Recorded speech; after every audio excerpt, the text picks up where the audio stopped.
Portable battery packs are the answer to keeping phones and tablets charged. One question may be, how safe are they? So far this year in New York, more than a dozen people have been killed in lithium-ion battery fires. 2 young children and their parents have been forced to flee their burning home in the middle of the night after a lithium battery explosion.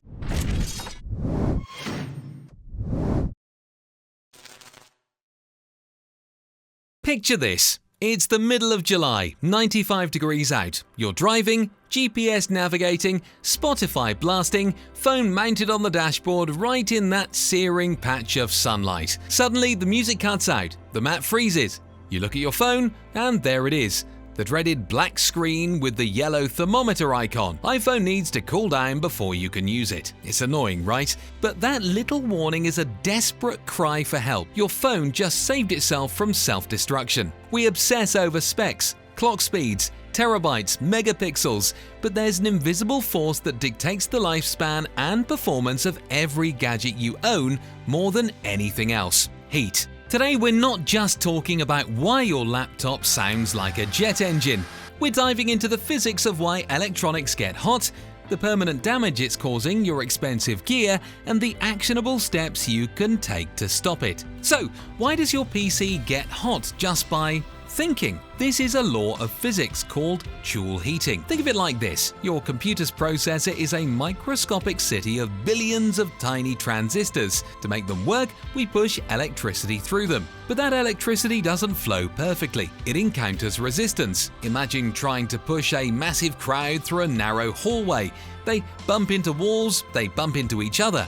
That friction creates energy. In an electrical world, that friction is heat. The harder your computer works rendering 4K video, loading a massive game, the more electricity it shoves through those pathways, and the more friction heat it creates. So, what happens when that heat has nowhere to go? Your device enters self-preservation mode. This is called thermal throttling. Imagine an Olympic sprinter on a scorching hot day. Eventually, their body says, "Stop or we're going to pass out." They have to slow down to a jog.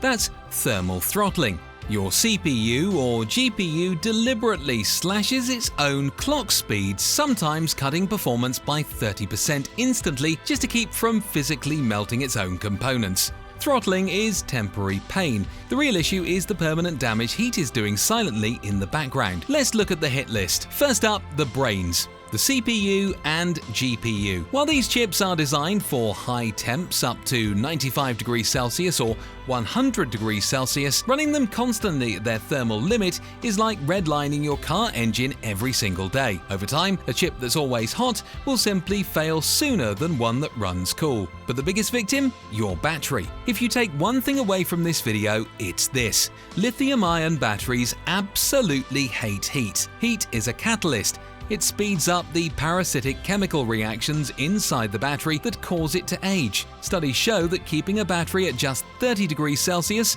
that's 86 degrees Fahrenheit, can reduce its lifespan by 20%. If you regularly game on your phone while fast charging, you are cooking that battery. You aren't just losing capacity, you're increasing internal resistance, which leads to swelling, the forbidden spicy pillow, and even fire hazards. And finally, victim number 3, your data, your SSD. Modern NVMe drives are incredibly fast, but that speed generates massive heat. The controller chip on the SSD is the weak point. If it gets too hot, it throttles hard, tanking your transfer speeds. Sustained high heat can even lead to data corruption. If you're editing video off a hot drive, you are playing with fire.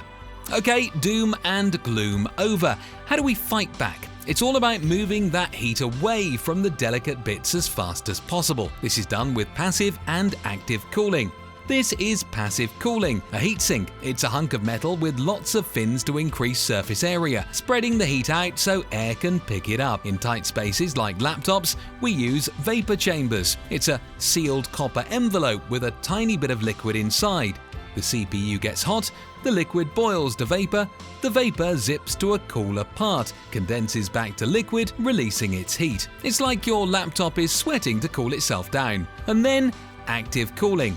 The fans, their job is simple. Grab hot air from the heat sinks and yeet it out of the chassis, replacing it with cool air. Knowing the science is great, but let's get actionable. Here are 5 things you need to do to stop cooking your gear. Number 1. The spring clean. Dust is an insulator. It's a winter jacket for your PC. Buy a can of compressed air. Hold your fan still and blow that junk out every 6 months. Number 2. Respect the airflow.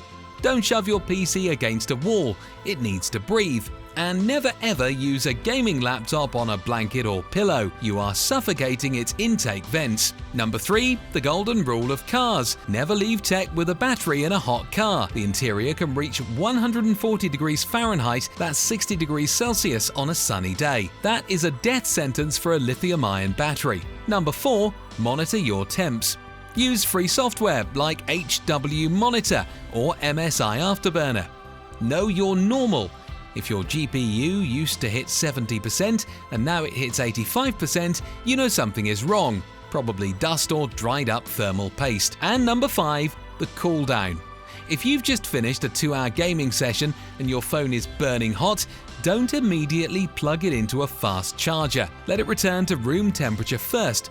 Charging generates its own heat. Stacking it on an already hot phone is asking for trouble. And here's a pro tip. For those of you with gaming PCs or high-end laptops, look into creating a custom fan curve in your BIOS or using software. This lets you make your fan spin up more aggressively at lower temperatures, keeping your components cooler from the start. It's one of the best free performance mods you can do. Heat is the silent killer of tech. A few simple changes can mean the difference between a laptop that lasts 5 years and one that fries in 2. Treat your electronics like you treat yourself. On a hot day, give them space, keep them clean, and let them breathe. So, you now know how to stop your gear from overheating, but what if you could take it a step further? What if you could actually make your components run cooler while getting more performance out of them at the same time? That's a process called undervolting, and it's a deep dive for another day. Subscribe so you don't miss it. Thanks for watching, and stay cool.